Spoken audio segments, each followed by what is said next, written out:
Cowlin. Fan cams. Club news. Transfer news. Match previews. Legend interviews. Spurs winning. Press conferences. Covering everything Tottenham and England. Welcome back to the channel and welcome back to another edition of the Spurs Chat Podcast. We're live on YouTube, on X and on Facebook, so please do get involved. Let us know how you are feeling as a Tottenham Hotspur fan right now. Of course, we will be discussing everything Tottenham Hotspur in this episode. The transfer window opens, believe it or not, next Friday. So hopefully Tottenham Hotspur will be very busy from Friday, the 14th of June. Spurs today announced that 8 players have left, 4 first-team players, 2 development players and 2 under-18 players. We will get into it all. We will discuss everything, including what we think is Ange Postecoglou's shopping list for the summer transfer window. As usual, I've got three very special guests, 3 channel regulars. Back with us is channel regular Craig Dearman. Craig, how are you? Yeah, all good. Yep. Things moving along at Tottenham, getting stuff done, ins and outs and rumours and God knows what, and sticking to your updates and Fabrizio Romano updates. So it's going to be a busy time. We're certainly hoping so. It's all happening. Back with us also is Gareth McGuiness, all the way from Ireland. Gareth, how are you? All good, Chris. All good, Chris. Good to be back. Good to be back doing a show. Post-season, pre-season, whatever you want to call it. So we don't have to talk about too many results, so we can sort of focus on our things, which is good. Also back with us is Lee Taylor, of course, Lee the Dorset Spur on YouTube. Do check out the channel. Lee, how are you? And tell us a little bit about the channel. Yeah, I'm all good, Chris. Thanks for having me on. Good to catch up back with Gareth and Craig as well. Yeah, I just still doing the same old thing, moaning on as I do. I'm not very active at the moment because I'm not much of a transfer specialist or anything like that. But I'll still give my opinion when I'm asked. So yeah, just cracking on. Not much of a transfer specialist, but he's on this transfer show this evening. Lee, love it. Love having you here. You asked me, mate. I'm just here for the ride. I'm riding your coattails. That's all I'm here for.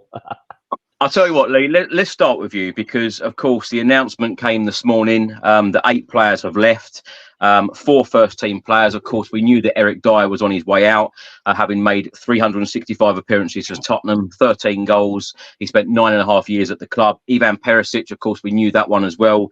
He's gone off to Croatian side Hajduk Split. He made 50 appearances for us, scoring once. But Ryan Sessegnon has now left the football club after making 57 appearances and scoring 3 goals. Javat Tanganga, who of course was on loan at Millwall this season, he has also been released by Tottenham Hotspur, having made 50 first-team appearances. I know we've spoken at length on this show and on this channel before about Dyer and Perisic leaving, but Lee, what do you make of the news this morning that Ryan Sessegnon and Javat Tanganga have left the football club? I think a lot of us expected it, didn't we? Yeah, I think so. Pretty much more than what we would expect to kind of happen at this moment in time. A little bit disappointed for Javat Tanganga, being a Hackney boy like myself. When he first started, he made some really impressive, had some really impressive games and stuff, but it just never worked out for him. And good luck to him at Millwall. I think Millwall really like him. It seems to suit him and stuff, and hopefully he'll go on to have a really good career there. I think with Sessegnon, like most people, and I did talk about this a little bit on my own channel some time ago, he's had a really, really tough time. And I think we sometimes forget that it's a person. And, what mentality he must have had to kind of go through that, try and come back so many times and to get broken down again and kind of end up in that situation. So from my own personal point of view, whilst a lot of people will be quite negative about him, I think, I wish him all the best. I hope that things start, going well for him. Hopefully not against Tottenham, obviously, but hopefully he can get his career back on track and really, really do something, because he is a young guy and he was a talent. It's just injuries have just really made it difficult for him. So I feel for him, because I think mentally that must have been a really tough time for him. I know getting loads of money coming in does make you feel a little bit better about it, but sometimes it's not just about money, it's about doing the things that you love to do, and clearly he loves being a footballer. So I think it was expected.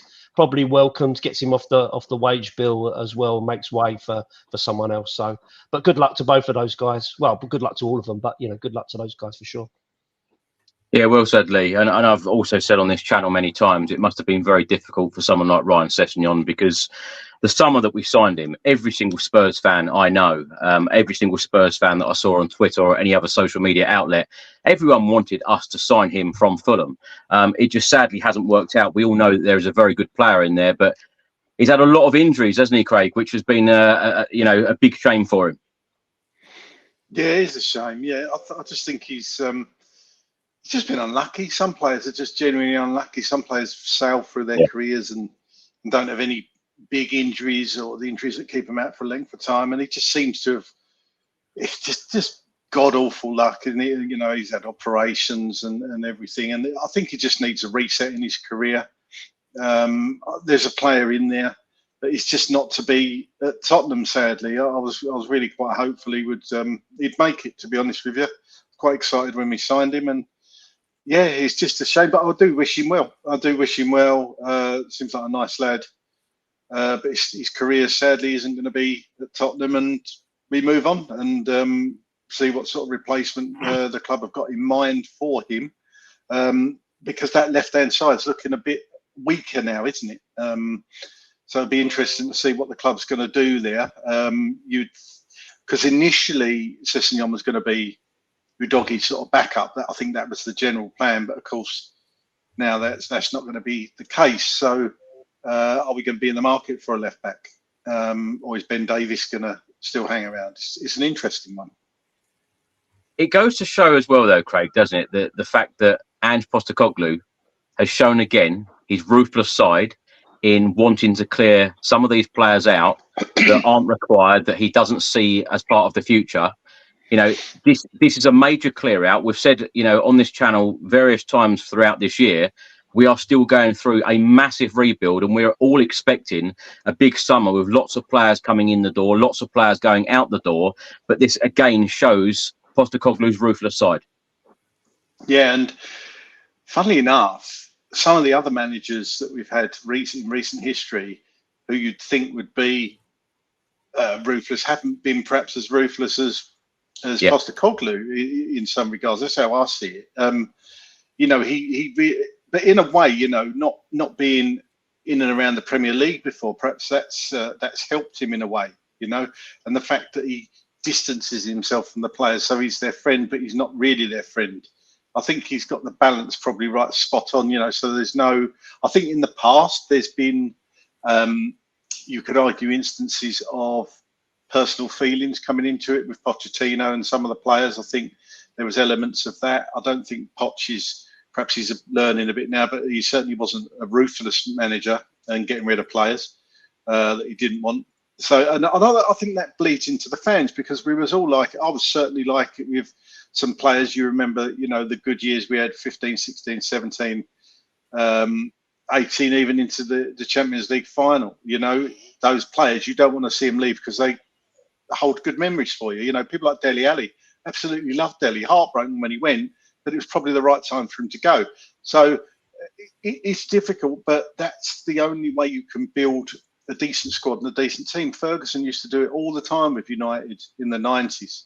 He let players go when I used to look at it and think, how are you letting Kanchelskis go? How are you letting Brian Robson go? How are you letting Mark Hughes go? And he always had the answers, and he always had the players to bring in. And that's what kind of we need to change our mindset on that. Let these players go that are deadwood, I suppose. I don't like using that word, but perhaps surplus to requirements and not meeting the manager's wishes in the way he wants to play. And say goodbye to these players and get in the players that he really wants. And hopefully we're going to do that. Do you think, sorry to jump in, Chris, but do you think that maybe Ange has been able to be a little bit more ruthless because he knows he might get the backing, whereas previous managers have not really had the backing? So maybe there is a step change behind the scenes. Just trying to look at it from a glass half full perspective rather than a glass half empty. Lee, I completely agree.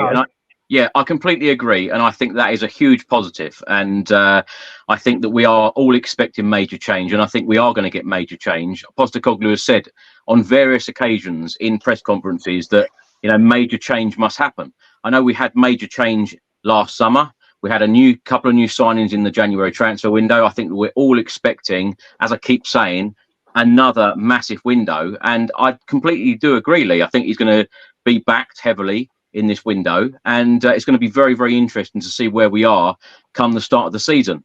I'll come back to you on that point as well, Lee, in a second. Gareth, let's come to you. Let's get your thoughts on Tanganga and Sessegnon leaving the football club today.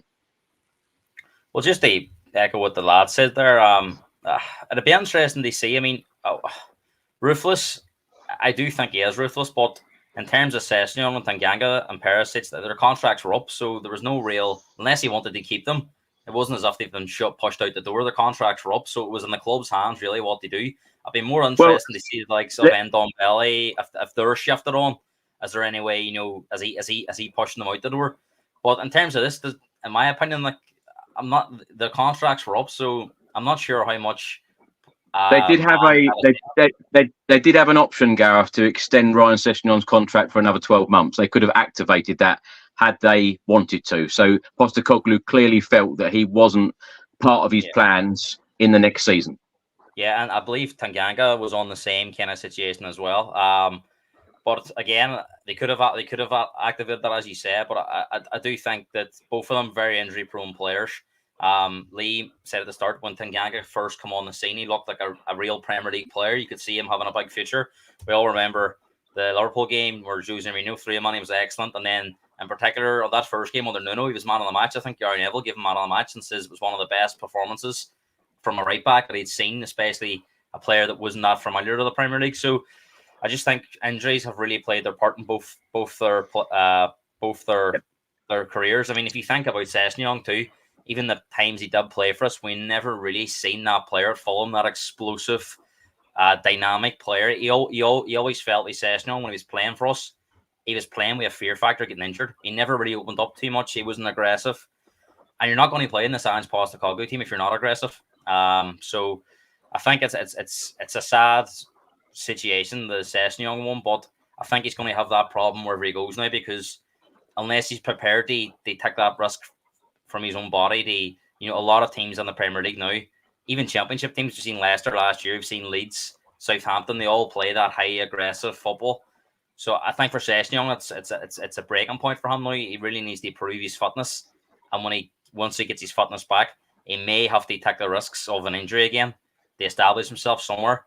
Because I always felt when he was playing for us, he was playing within himself. And I can understand why he was doing that.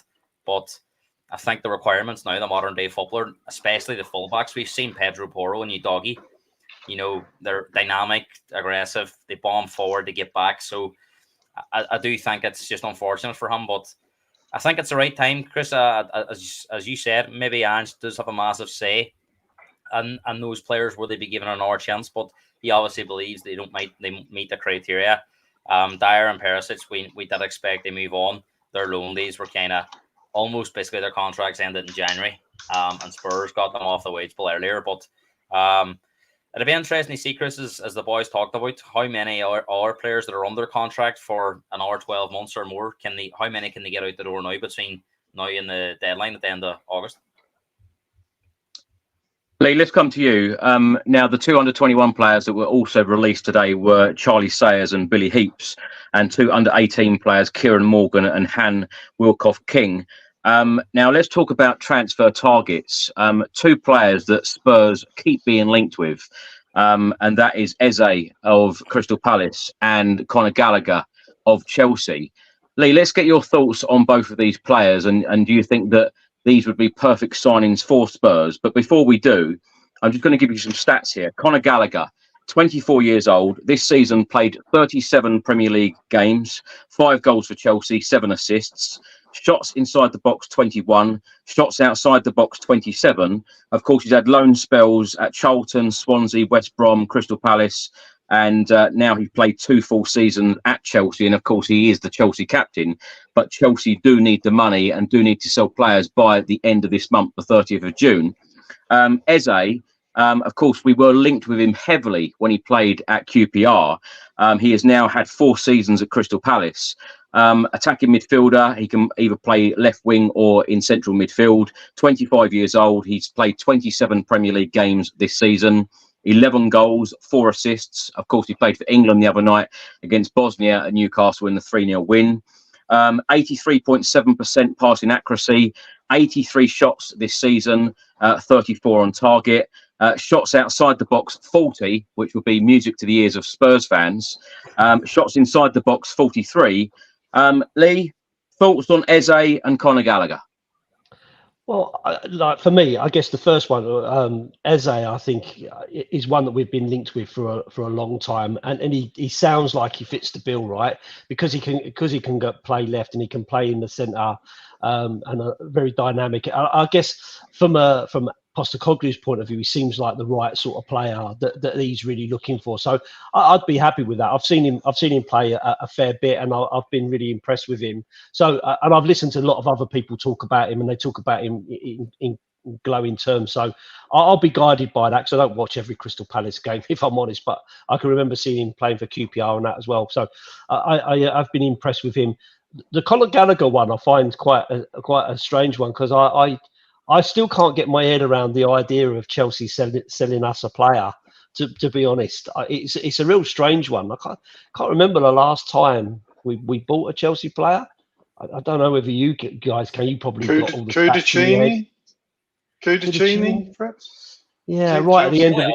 I can think it was. I know Gallas played for Arsenal as well, but Gallas was Chelsea, Arsenal, and Spurs. Poyet, he was Chelsea, then Spurs. Yeah, I mean we're going back to times before they were really the force that they were. But it's just an interesting one, because I always look back at Chelsea and think about the players we used to give to them, because they weren't that team. Like, they just kind of took the players at the end of their contract, at their end of their careers and stuff like that. So I always still look at them from that perspective.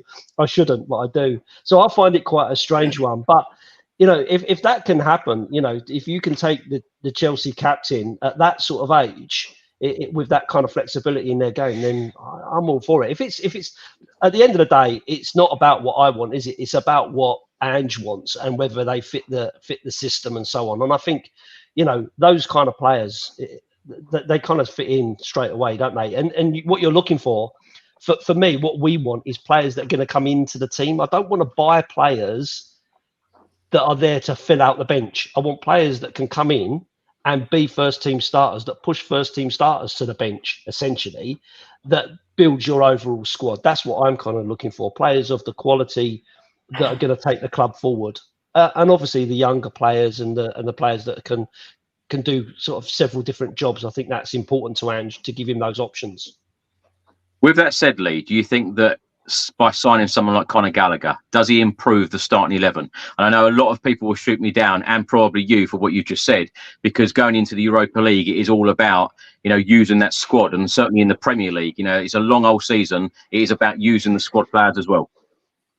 Well, you've got to only look at the season we've just had, right? We only played one game a week, pretty much. And yet there was massive times when although we managed to get across, we moved players around. But when you're playing players like Emerson Royale, as a centre-back, for instance, right? It kind of shows you the depth of squads that are not there. And he doesn't trust the development squad to come in and take up those positions. So you do need more players. I think on the last podcast when we were talking, you asked the question, how many players do you think we need in? And I said we probably need about a dozen, right? Because there's lots of players that we know need to go.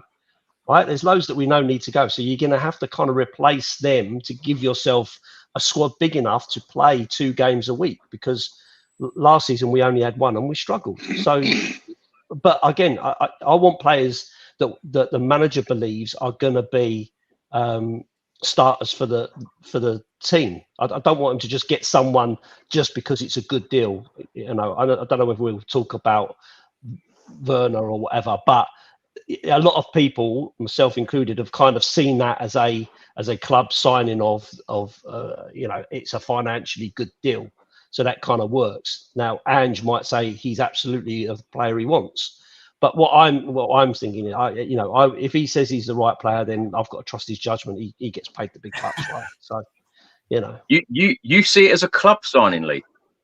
What, Werner? Yeah, I did. I That's where I agree. I would agree. What?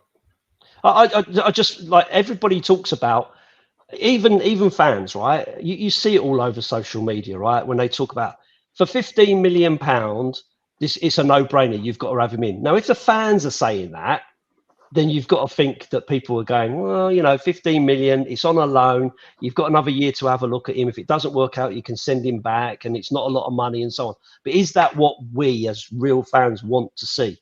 I want to see someone who's going to come in and be better than Son. If Son's for me, Son's our left winger, right? I don't particularly like to see him as a striker. I think we need a striker. So get a striker. Don't get someone that can play in Son's position to move Son into a different position. So is Timo Werner better than Son? Is he at the level of Son? Personally, and it's all about opinions, right? So I'll put my hands up here now for getting shot down, right? But personally, I don't think Timo Werner has shown enough in the time that we've had him to say that he should be challenging Sonny for that position. I think what's happened here. I think what's happened here is, even though we were saying it's a club signing, I think Ange is sort of agreeing to have it so he can have money elsewhere to buy our players. I think it's one of them ones where it's going to be a replacement for maybe one of the outgoing wingers like a Brian Gill. If he moves on, he'll cover that.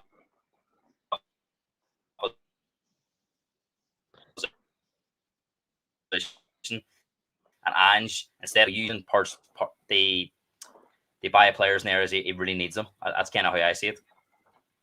I agree with you. That may well be the case. But from my point of view, being really selfish, I'm thinking, do I want my manager to be worrying about a replacement for Gill?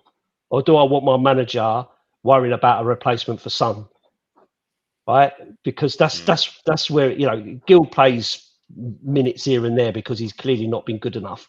Right? But I don't want to buy a Timo Werner just to be the third choice, you know, left winger, if you get what I mean.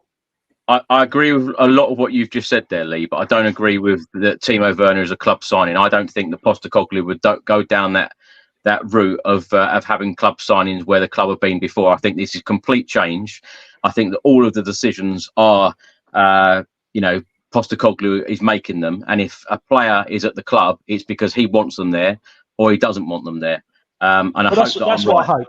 Well, that's what I hope. And like I said, if Ange says he's the man, I want him, he's a great player for us, he's going to be a great player for us, then I've got to trust his judgment, right? But all I'm saying is, in the 13 games that I watched him play, I didn't see this explosive, great player that everyone was talking about, you know? That's what I'm judging it on. Yeah, and I completely agree with you. I've said on this channel a couple of times recently, I think when I changed my mind, it was at the Newcastle game when we lost 4-0, when he missed a couple of sitters. And I thought, do you know what? I've wanted to back him and I've wanted it to work out for him. And I've really wanted him to do well in a Spurs shirt. But is he going to make that impact? Either starting games or off the bench? Is he going to score goals? Can he finish? And can he create enough of what we want? I'm just hoping that of course, he's signed now for another year. I just hope that Ange has that real belief that he can get a lot more out of him, and that's probably the reason why we've got him. And of course, he's got great European experience, which of course we're in Europe next season. I mean, don't get me wrong, Chris. I will support him. I'll sing his name. I'll cheer him, and all the rest of it. You know, and if he turns into a great player, then I'm happily to eat my words. I've got no problem with that at all. And like I say, people could disagree with me. I've got no problem with that either, because it's all about opinions, right? So it's just my opinion as it stands currently. But I'm hoping that I'm totally wrong. Absolutely. Well, there's a comment here from Ed. God bless your innocence, Chris. But I've spoken to a number of Celtic fans. Of course, Ali Ross has come on here a couple of times. He said exactly the same thing. You know, Ange will not stand to be told what to do. He wants to guide the football club forward and make the decisions. I spoke to a lot of people in Australia, and they're saying that it's all about his decisions and all about driving the club forward and getting the players that he wants in. I just don't think that Ange Postecoglou would stand for players to be brought in for him. That's why I have those views. Craig, let me come to you on the Timo Werner. I wasn't going to talk about Timo Werner tonight, but now you've brought it up, I think it's a very good point. Apologies. Craig, let me get your thoughts on the Werner loan for another season. As I said, I think we discussed it in the last show, but I'll just echo what I said before. I personally think it's a decent enough no-brainer. You know, people don't like that. It's the same, but for me, it was exactly that, a no-brainer on loan again. I thought it was a very clever deal. I totally agree that if Ange didn't like Werner, then Werner wouldn't be here. Ange obviously sees him as a good addition to the squad again. I think we know that out of the three, Sessegnon, Gill or Werner, if Sess was playing a bit higher up the pitch, who would you want out of them three? I know I'd personally want Werner. I think his stats were decent enough last season. He was actually, when you watch the games, he was actually running at people with the ball a bit more as his confidence got better and better. I think he's a bit more of a menace. I think he's a bit different to some other players that we've got. Personally, I haven't got a problem with Werner. Very 50-50 on the fan base split, to be honest. But I think he's going to get a fair amount of game time with the amount of games we're going to have next season. Do you know what, Craig? I don't think a lot of people have a problem with Timo Werner. I think a lot of people have the problem with they expected a superstar signing, or they expected a lot better signing, or a more experienced signing, or a signing that they have seen, do the business on the pitch. And I think I fall a little bit into that category as well, because I'm thinking, if we're signing Timo Werner, does it mean that we're not now going to get the players that we expected in this window? But we're being told by experts such as Fabrizio Romano, Spurs are not finished. They still want extra players. Players like Timo Werner are to fill the squad, to make the squad bigger and add experience. That's what you hope, isn't it? Yeah, I think he's genuinely that. I think the Werner deal, I think they probably planned this from January, hoping that he'd, as long as he wasn't an absolute disaster, which he wasn't, then I think the plan most of the time all along was to sign Werner. But this option for a loan deal came available, and obviously that was negotiated. But for me, Werner's position, Sonny plays in that position. So Werner is not going to start over Sonny. But if they want to rest Sonny, then Werner comes in. For me, where we need to strengthen is the right-hand side as well, and obviously through the middle. I saw rumours again about Isaac today. Now, whether we would go for him, I think Newcastle want an absolute fortune for him, but he can play centre forward, but he can also play on the wing as well. I think he would be an excellent signing. But you see names like Isaac, Tony, Santiago Jimenez, all these names, Benjamin Sesko, all of them really good names. But are we going to have one statement signing or two statement signings? Because if you get Eze, who, by the way, I would absolutely love to come to Tottenham. I think we need to get that deal done as soon as possible. That's kind of the statement signing, isn't it? And he's 25. I would hope he's going to the Euros with England. And the thing, if he does play a lot of the tournament, his value is only going to go up. I think we need to get this deal done before he goes. Personally, I'd like to see it done in the next week to 10 days. I'm not sure if they will. As for Gallagher, just while we're on the subject, while we're talking about the signings we spoke about, Gallagher's never a player that I've really personally wanted or been excited by. He goes sideways a lot. I can see the work rate he gets through. I personally think there's probably better players out there. I don't know whether this Bergvall plays or whether they see him coming in straight away. Is he a similar sort of player? But I know Bergvall does tend to get forward a bit more from what I've seen. However, I'll totally echo and agree with what Lee said. If Ange wants him, then I want him. I'm not going to come on here and say we shouldn't sign somebody. If Ange has said to Daniel Levy, which he obviously has, I want Conor Gallagher. But as somebody said in the comments, beat me to it, Chelsea need to sell players. And with Villa coming in, Villa can't buy any players at the moment because of PSR and FFP. So it does kind of put Spurs in the driving seat if we want to go in for him and if Chelsea are willing to sell him to us. And of course, Conor Gallagher's got to agree to this as well. So obviously there's three parties involved. So can all agree? I don't know. But for me, again, Conor Gallagher, you'd think I saw on Sky Sports he's almost nailed on to be going to the Euros. Yeah. So he's going to be away in Germany. So it's a tough one. It's always tough in a transfer window where there's a major football competition going on, the Euros or the World Cup. It's always difficult because teams will want to get it done before they go, or obviously you have to wait till they come back because they don't like to interrupt players while they're mid-tournament. I get that. So I would like to see a lot of movement over the next week or so. I know the squad's announced after Friday's friendly. Perhaps they'll have a little bit of time then before they fly out to Germany, but probably not long. I would imagine they're going out the weekend, whether they get a few days with their families. But if it's not done quickly, again, when's it get done? So difficult for all clubs, not just us, of course. But there's going to be movement, and we could get a couple of days where it's really busy, and then it might tail off during the Euros. But we'll see. It's exciting times, certainly.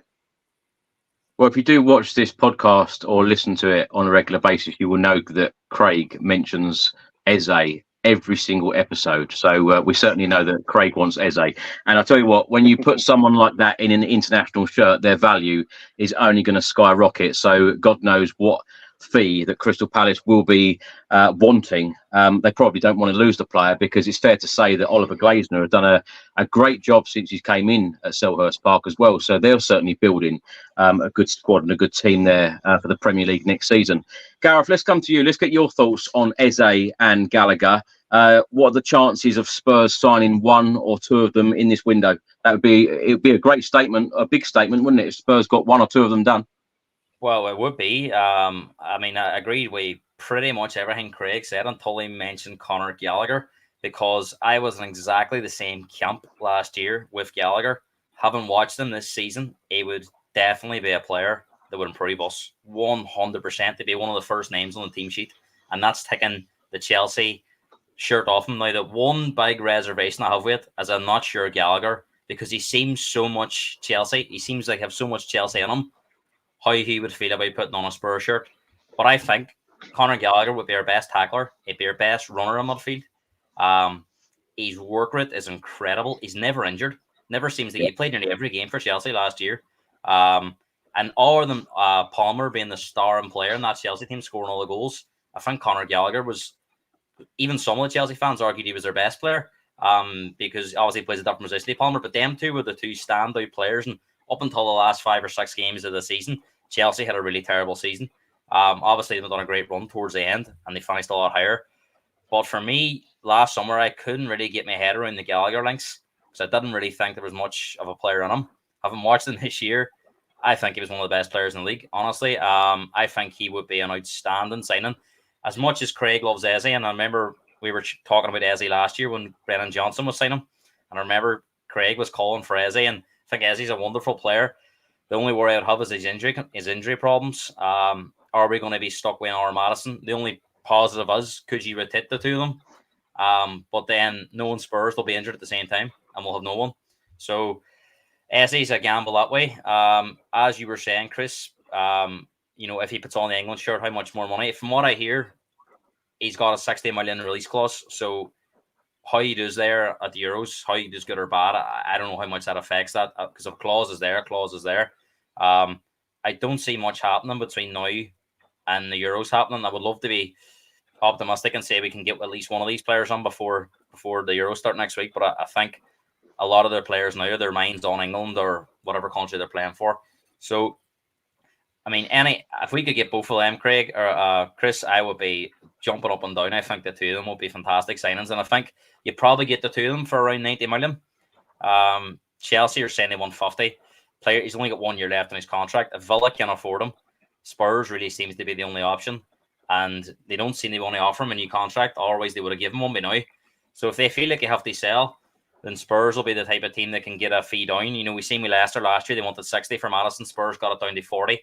If you can get Gallagher for somewhere around 30, 35 and get Eze for 60, I think that's two fantastic players that definitely come under the first 11. And, of reservations about Eze's injury problems, but if he's fit, he can play off the left as well, and you can have Madison beside him. So he can play anywhere. And Son, obviously, where do you play him then? But they're really, really good selection headaches they have if you're tossing up which two of the three you're going to play. But for me, It'll be interesting to see because Gallagher seems to be the name that's been linked last summer, and it's a player that Ange obviously wants because even when you watch Gallagher, he strikes you as a player Ange would love to have. So I think there's going to be a lot. If I had to put my hat on it, I'd say Gallagher's probably more likely than Eze out of the two. But there's no reason why we can't sign both of them. And just to go back on what the lad said about Werner, I completely agree with what Craig said.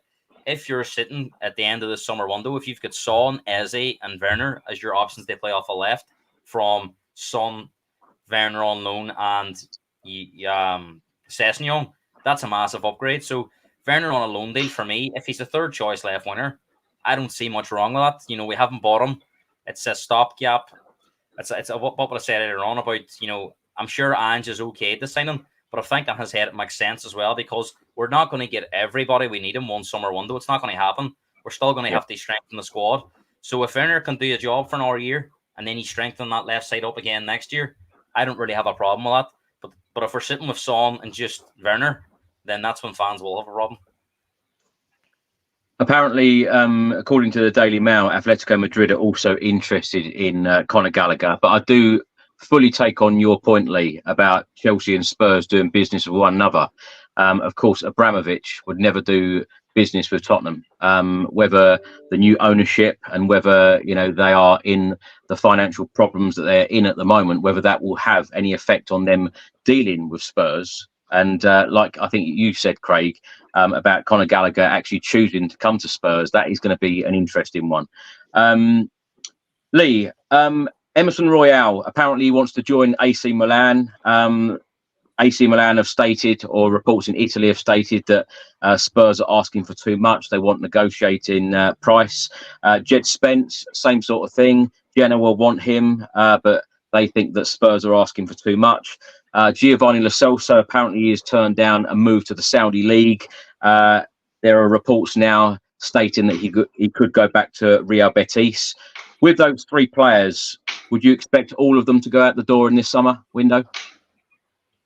I guess it depends on how far we are with the plans for other players coming in. I guess is the quick answer to that. But I think clearly Jed Spence is not going to be in the squad, so he's not been in and around the club. From what I've heard, it's all about his attitude and stuff rather than anything else, because I think he is a decent enough player.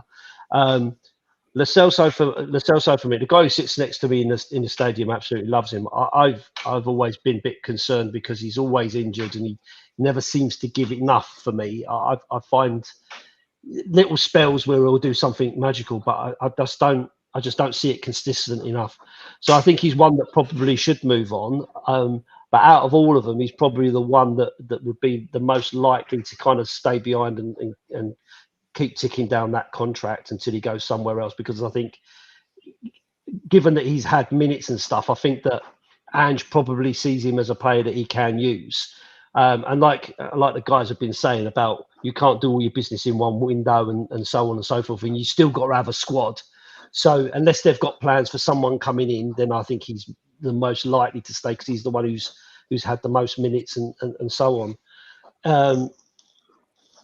What do we say about going to Saudi? I think, again, that's a bit too early in his career to be thinking about that sort of thing. Because I think, Spain is probably a better option for him as well. So, yeah, Emerson Royal, I think we've probably all seen enough to know that he's not going to be a long-term solution, is he? For anything. I mean, he did okay kind of earlier on in the season, but since he's not been playing regularly, he's kind of dropped right down a pecking order everywhere. So I would expect to see him go for sure. And again, I don't have a problem. I don't have a problem with him going, if I'm being honest. But again, just a personal point of view. Craig, in the last couple of weeks, we've seen Troy Parrott score a couple of hat-tricks for Dutch club Excelsior, and of course scored the winning goal for the Republic of Ireland against Hungary last night. What do you expect to happen to Troy Parrott? Do you think he's going to be heading out the door on a permanent basis this summer? It's a difficult one. I personally think they'll either try to sell him or reloan him. I'm not sure how long he's left on his contract, but I'd got high hopes of Troy Parrott, actually. when he went to MK Dons, I thought he was probably lacking a bit of confidence, and he didn't have a brilliant loan season there. But the last few months, or certainly a majority of this season, he's really been growing in confidence, banging in the goals. I haven't watched much of it. I've just seen the clips on X. But the hat-trick he scored the other night was excellent. Thought he did get a bit lucky with the finish last night, but that's the confidence he's got. Went through, he actually ran with the ball from in his own half. He seems to have bulked up a bit as well. I don't know how old he is, Gareth. Is he 22 now, is he? Troy Parrott, or is he?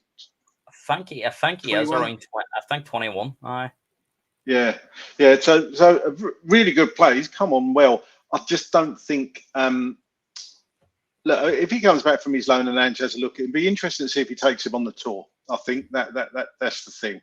If he goes on the tour and Ange has a proper look at him, because I'm sure he didn't have a proper look at him last summer. So, and then he perhaps decide. I don't think he's a nailed-on starter. I think the fans would be a bit fed up if Troy Parrott came in as our saviour and number 9, with all due respect to Troy. But the thing is with that as well, of course, would it be him or Dane Scarlett? You'd probably think that if we do buy a striker, then one of them would have to go out on loan. And it seems like Dane has obviously played a couple of minutes for Postecoglou. So he obviously likes what he sees there. I still think he's got some developing to do, Dane Scarlett, but again, he's still young. So it'd be interesting to see. But both of them could conceivably go out on loan. So I think it all depends on who we get in and who he wants, essentially. What do you think of Troy Parrott, Chris? What do you how do you see him panning out? Every time I saw Troy Parrott play in the development side, I think he always gave his all. Good finisher. It's all about the development when they go out on loan. And as you mentioned about a couple of loan spells, but when you go to someone like the Dutch league, no disrespect, someone like Vincent Janssen scored a hatful of goals. We were all very excited about Janssen coming into the Premier League. The Premier League and divisions like the Dutch league are so different. It is a massive step up. I can't see Troy Parrott playing for Spurs next season. I think the club will probably opt to sell him in the summer window. But when you see, and all these reports keep coming out saying that he scored a hat trick, and then a week later he scored another hat trick, then he gets the winner for the Republic of Ireland. It's mad sometimes that some of these players, these Premier League players who don't get much game time at their Premier League club, actually play more for their country. That is what I find weird, because that would never ever have happened back in the day. I think it's got more chance of playing for Ireland next year than he does for Spurs. That's I agree. I think the thing with Troy is he had the injury problems we spoke about that Tanganga had and Sessegnon had, and that was the thing for Troy. He could never really get fit, and then he had a couple of loan spells, and I think one or two didn't work out. Done quite well. It was at Preston, he done quite well, and then he went out to Holland and done well. But I have to say, looking at him last night for the Ireland team, it's the best I've seen him in a while in terms of his overall physique, how his mobility and stuff. But I think, as Craig said, if you've got if Richarlison's going to stay, you've got Son, Richarlison, Valise, Scarlett, Parrott, possibly another striker coming on. Where do all these players play? In answer to your question, Craig, I would like to see Troy Parrott get pre-season, which we'll come on to talk about in a minute. We've got 6 games in pre-season, so I'd love to see Troy Parrott get the chance. If Ange then thinks that it's not going to work for him at Spurs, then obviously, cash in, and we'll wish him all of the very best. But I think he's got to be given a chance. A couple of questions here. Matt says, were you disappointed to see Perisic released today? Well, it was always the plan, because he only signed a 2-year deal. So, of course, he joined Hajduk Split on loan, and then he was released today. He was certainly missed during the second part of the season under Postecoglou. And Kev writes here, question, how many players do you think we need? I think we need at least 7 players. If we can get more in, then fantastic. But I think it's got to be at least 7. And as I keep saying on all of these episodes, I expect a big summer transfer window in terms of players heading out the door as well, which we'll carry on talking about. Before we do, Gareth, James Maddison in the England squad. Craig mentioned it there. The England squad for the Euros, which of course starts next Friday, as does the transfer window. The squad will be announced soon. Do you think that James Maddison should be on that plane to Germany? It's a tough one because I love James Maddison. I really do. Just love watching him. I've always, Spurs was a club, always had them types of flair players, and James is a flair player. And I would love to see him on the England squad personally. Chris, I'm not going to sit here and say I want England, they won the Euros, because I don't. Well, that I hope you picked up on that. I gave Craig the Irish question, and I've given you the English one. Well, that's it. But no, I will be gutted for James Maddison if he didn't get him, because we're talking about a player here. Before he got that injury against Chelsea, it was being talked about as somebody that was going to start in the team, because there was the scenario going around was how do Bellingham and Maddison play, and Foden possibly all playing the same team. And I think over time now that's become very, very difficult. And our player that's been fantastic for Palace was very good against Bosnia the other night. I watched the game, the England game. I thought it was very impressive with him. Very impressed with him since he went to Palace in January too. But it's a difficult one for James now, because you look at the form of Bellingham and Foden. They've been outstanding all season. Eze's in there and can also play off the left. Grealish can play off the left. I think Maddison's options are limited. He can only replay in that number 10 role. And is he going to play over Foden? Is he going to play over Bellingham? That's the big question. It doesn't make him a bad player if Southgate decides not to take him. But I will be worried for his mental side, because he seems to really be the type of character that everybody enjoys being around as well. And you've seen last week with the golf that he organised, he seems to wear his heart in his sleeve. Since he's come on the Spurs, his social media, it's all Spurs. Then he's sharing photos with England players, and everybody seems to really get on with him. He's almost like the type of friend. He's if you were having a night out, he would always be there. You'd want him around because he's that type of bubbly character. So I think it will be very tough on him if he didn't make it, and I think he would be sitting at home all summer, absolutely gutted that he wasn't there playing for his country. But Chris, I have to say, I think he's in real danger of missing out, and I think it's very 50-50. I don't think he's by any means guaranteed a spot, because just of the form of the other players and the fact that Southgate quite likes players that can play in different positions, and I don't think he really sees Maddison as he can play anywhere else other than that attacking midfield role. And I think the problem he's up against two of the best players in world football who have been consistent all season, and that's the big worry for him. But really hope he's there, and I really hope he gets a chance to on Friday against Iceland to guarantee his spot. Paul writes here, Chris, when you say 7 players, you surely don't mean all transfers. Absolutely not. I mean 7 players coming in the door and probably 12 to 14 players going out the door. But as I say, I hope that Spurs sign a lot more than 7 players. We certainly need it. Lee, let's come to you. Let's talk about Richarlison, because he wrote on social media the other day about it being fake news about him leaving England to go and play in another country. What do you think that meant? And do you think that he will be playing in a Spurs shirt next season? And you as a fan, do you want to see Richarlison playing for Spurs next season? So how do we go around that one? So I absolutely love Richarlison, right? As a person, he comes across brilliantly, and the passion that he puts in and all the rest of it. I got a real affinity for him. He's a sort of player. When people say he's a player that you would want in your squad, that you want to play against him, that kind of player. I think he does bring something. When we've seen him come on late in games and stuff, he brings that directness and that bit of trouble, I guess is the word I'm looking for, where he kind of mixes it up and causes all sorts of problems and gets amongst it and that sort of thing. So I do think there is an opportunity for Richarlison, and we did go through a little bit of a purple patch where he managed to bag a few goals and so on and so forth.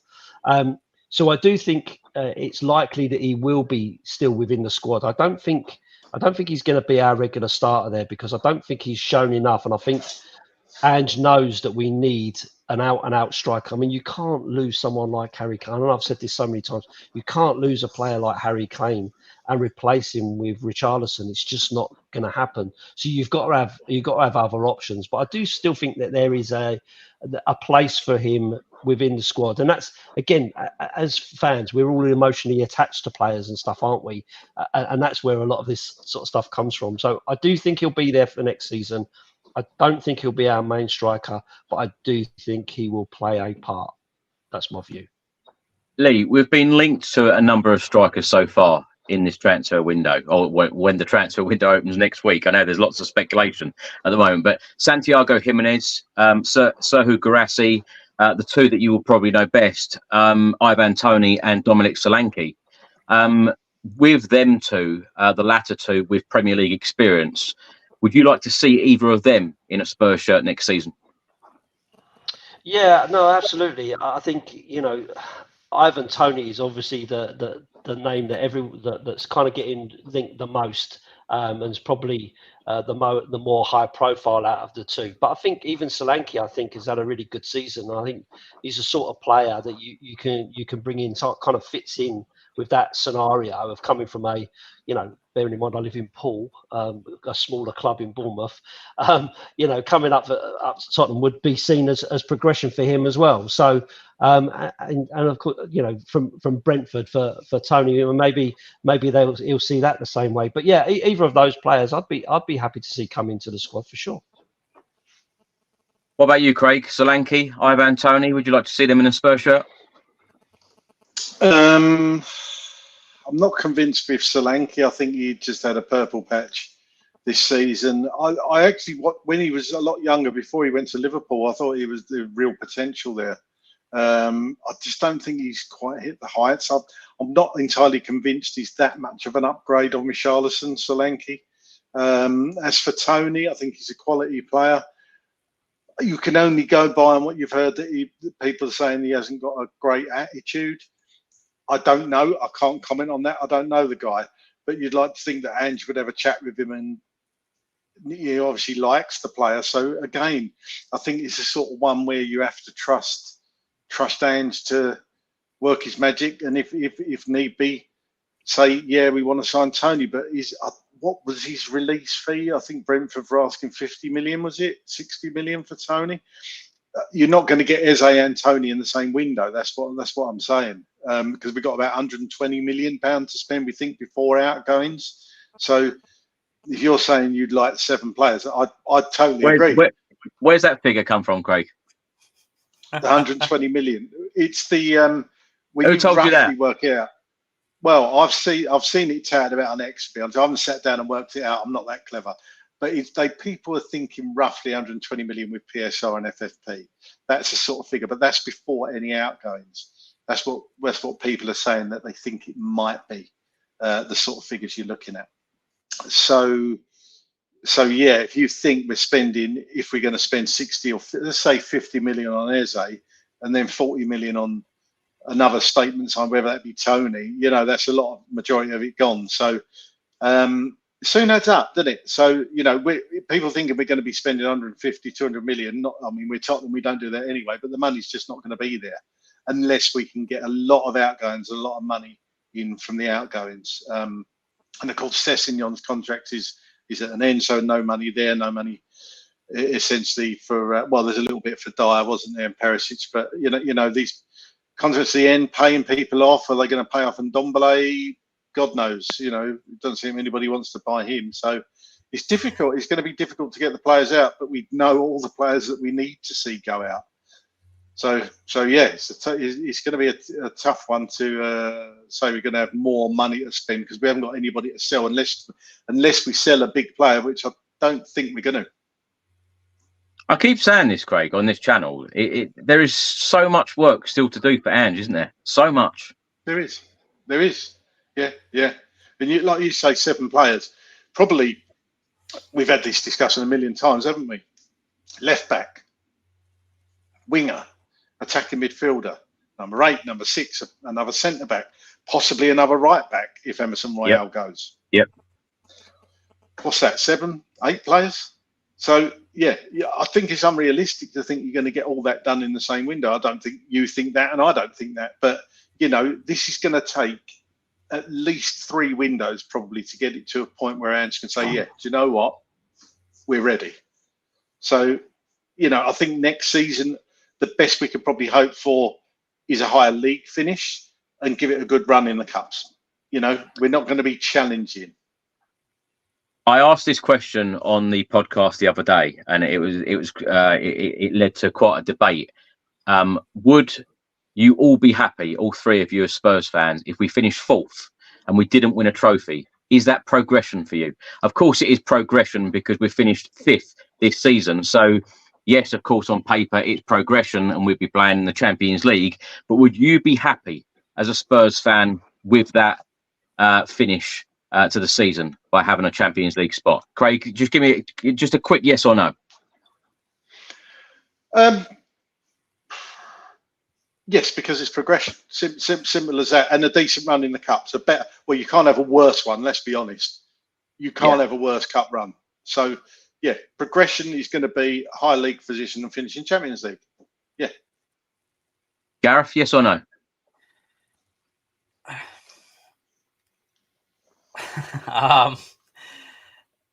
Yes, because it would be a good season still, but I would be disappointed if it was just 4th. But I think if you offered me that now, I'd probably take it. But I do expect us to compete in the Cups next year. I know exactly what Lee's going to say. He's going to say exactly the same as me. We need a trophy. Yeah. Am I right, Lee? Yeah, no, absolutely. I don't see 4th as a progression unless something like 4th gives you a massive amount of improvement in terms of your performances and your points tally, your goals scored, and all the rest of it, and then you can see progression in how the team are playing and moving forward. Then I can kind of get behind it. But for me, 4th's not a trophy. It's not glory. It's not achieving goals. That's my view. But then I'm an old fart anyway. So what do you expect? Lee, here's one for you, if I may. Would you rather finish 4th and no cups, or finish 7th in a Europa Conference League spot and win a Carabao Cup? Yeah, I'll take it. I'll take a Carabao Cup. Can I ask that question, Craig? I think some of us discussed it the other day, but I'll ask it on here. Who had a more successful season this season, Spurs or Manchester United? With Manchester United winning the FA Cup.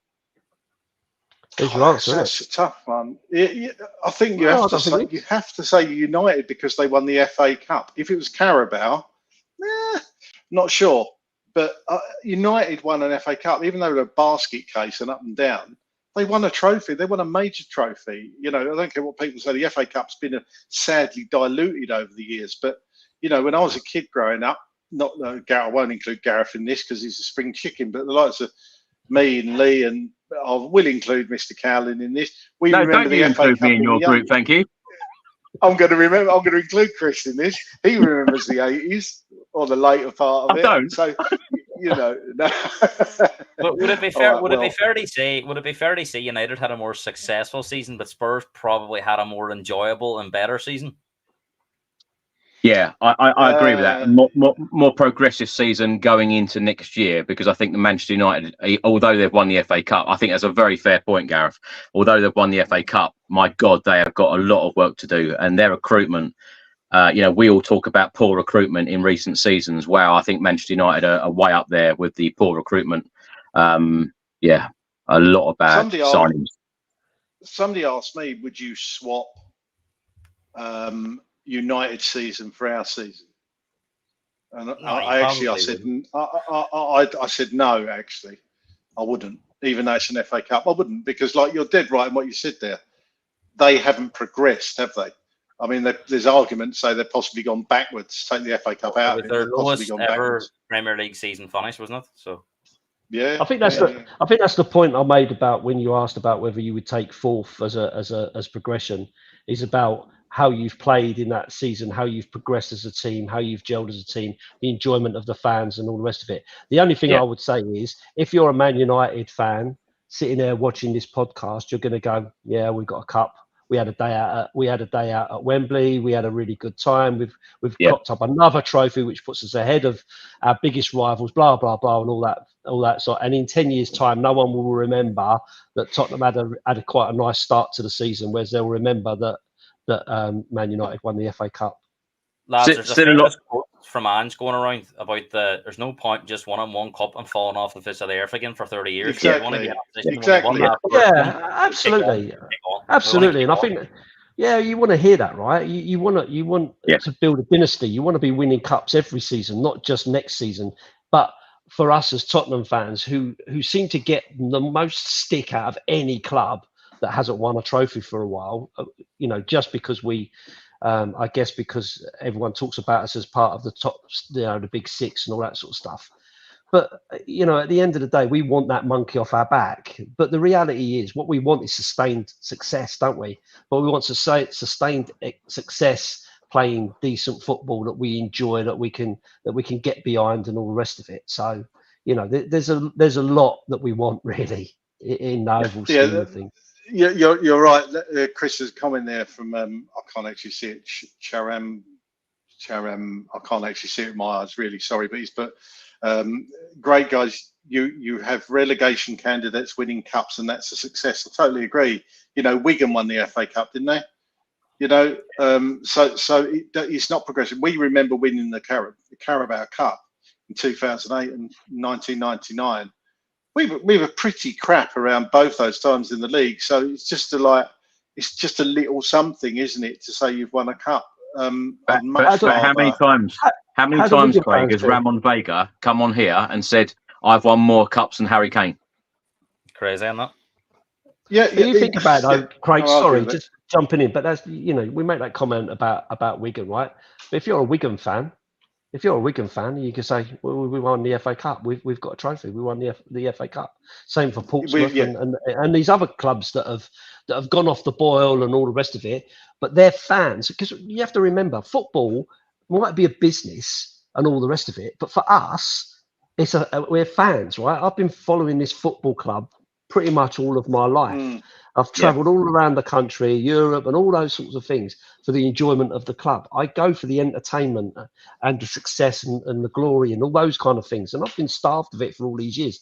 So to take away the kudos of winning an FA Cup because a club got relegated, I think is a little bit unfair. I get it. I totally understand the point that's being made, right? But for those Wigan fans, what a massive memory that is for them, and what did they get out of that, as opposed to us that haven't had that success. So I think it's all about how the fans think for their club and what they get out of it. Well, talking about travelling, before the 2024-2025 Premier League season starts, Spurs, the first team, have got 6 pre-season friendlies, starting in Scotland away at Hearts on the 17th of July. 3 days later, we travel to Loftus Road away at QPR. It's great to have a friendly in the UK, I must say. Then Spurs travel to Japan to face Vissel Kobe on the 27th of July. It was announced this morning, that Spurs will now be facing Team K League on the 31st of July. That is in South Korea. A couple of days later, we face Bayern Munich in South Korea on the 3rd of August. And then a week later at the Tottenham Hotspur Stadium, we face Bayern Munich again. Harry Kane and Eric Dyer will come back to the Tottenham Hotspur Stadium. Craig, what do you make of these 6 fixtures? That's quite a setup, isn't it? Quite, six decent games. 1 in Scotland, 1 in West London, 1 in Japan, 2 in South Korea, and 1 back at the Tottenham Hotspur Stadium. What do you make of that lineup?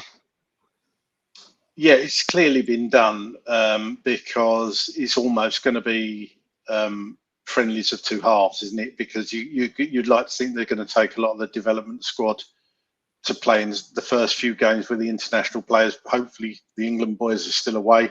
Not that there's many of us. Maddison, if he gets in the squad, is there any others? Probably not. Yeah, you think that he's going to have a look at those first few friendlies. He's going to have a look at perhaps the fringe players, the players that have stayed behind and not gone on international duty.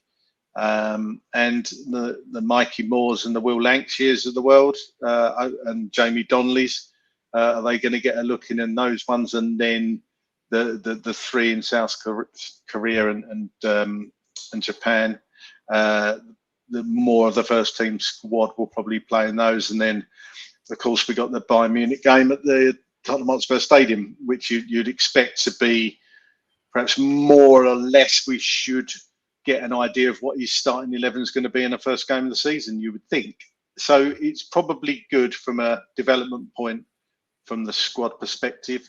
I might be wrong here. I can't remember a season where we've had 6 pre-season friendlies. You might correct me there, Chris, but that does seem a hell of a lot. But it's been done for those reasons, hasn't it? Yeah. I've just got a smile on my face, the fact that the first 2 are not that far away, so I'm very happy.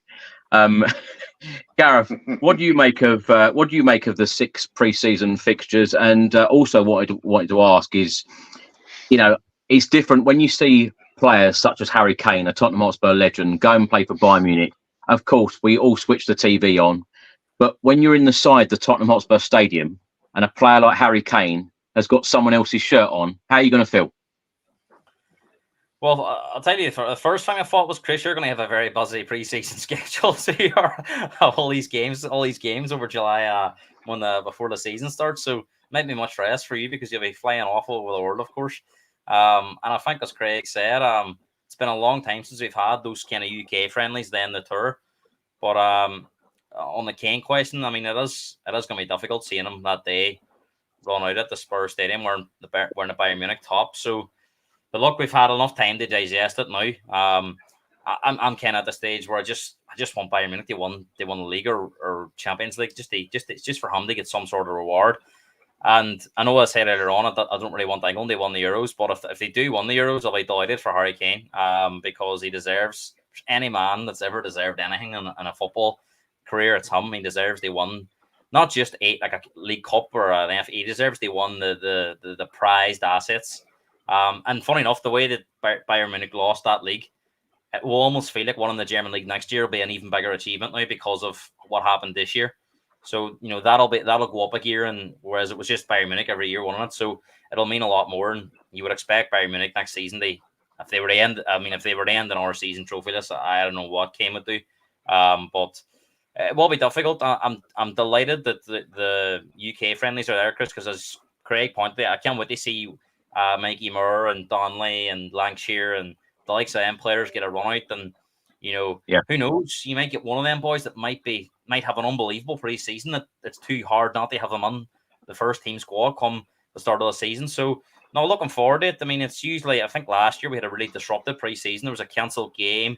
I think one of the games as well, the pitch was nearly unplayable. So it'd be good to see them games happening because I remember the final pre-season game of last year, it looked like everything was coming together. We had Madison, we had Kane, we had Son, and then all of a sudden Kane left before the Brentford game. And, for Spurs, they start the season how they did, kind of took away from the fact that was such a big loss, losing Harry Kane.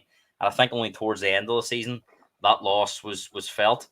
But no, excited for the pre-season. Like, it won't be long coming around. The fixtures are out now on the 18th of June. And just cannot wait to see how it all lines up and get ready for the pre-season games and look forward to another season of Ange, because I really enjoyed last season, the most enjoyable season for a long time.